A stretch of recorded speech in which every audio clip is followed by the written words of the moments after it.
if lives matter, they got to start mattering at home too. I don't know what kind of life this 13-year-old had where he felt like he had to go out and seek company and acceptance in the streets. And if we're going to actually entertain the idea of going after and ruining the life of this 34-year-old cop, of course, his name's splashed everywhere now. 34-year-old Eric Stillman, he's a actual military veteran, and he's been 5 years on the Chicago's police force. Let me tell you something. One of the other things that I watched in this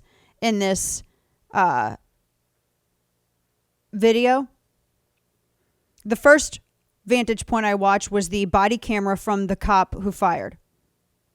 The moment it happened, and I'll love all these keyboard pundits. Not a single one of you have ever come across someone armed in a dark alley.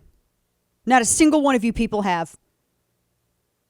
Everyone loves to sit here and call the shots. I love some of the people at Reason. Some of these people never leave the damn record stores in LA, but they're going to sit here and keyboard pundit over all this. Not every single cop is Kim Potter. Maybe try that hat on for size. Not every cop is Kim Potter. I watched the body camera footage of this officer who fired. The moment after it happened, he immediately ran over and began performing CPR.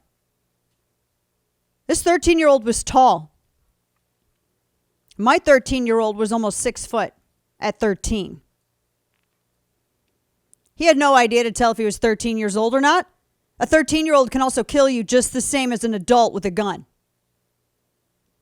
All he knew is that he was armed and he was fleeing. And he had been called by the community because people were concerned about hearing gunshots in the alley. I guess their lives don't matter, or do they? If everybody's lives matter, then everybody's lives matter. But it seems like only some do, and when it's convenient.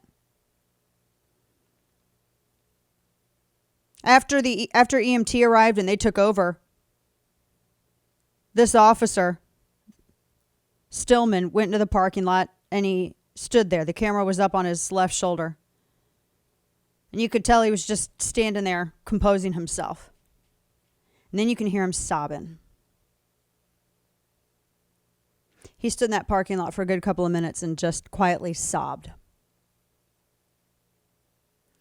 Then he went over and sat down on one of those concrete parking spot bumpers and stretched his hands out in front of him. And you could tell he kind of had his head down and just sobbed. I think it's pretty safe to say that 99.9% of cops don't wake up in the morning and think, let's go shoot some kids. Sorry, they don't have the perspective of Planned Parenthood employees when they go out to work. They don't wake up and think, let's go ruin our lives, ruin the lives of our families. Let's go and completely destroy any relationship or respect that people have between communities and the police force. They go in it to do their jobs. They go in it to protect and serve their neighborhoods.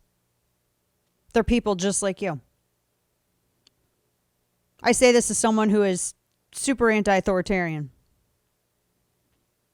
But I also say this as someone who lives in a republic and understands that a republic is law. Everyone equal before the law and everyone equal underneath it when it's broken.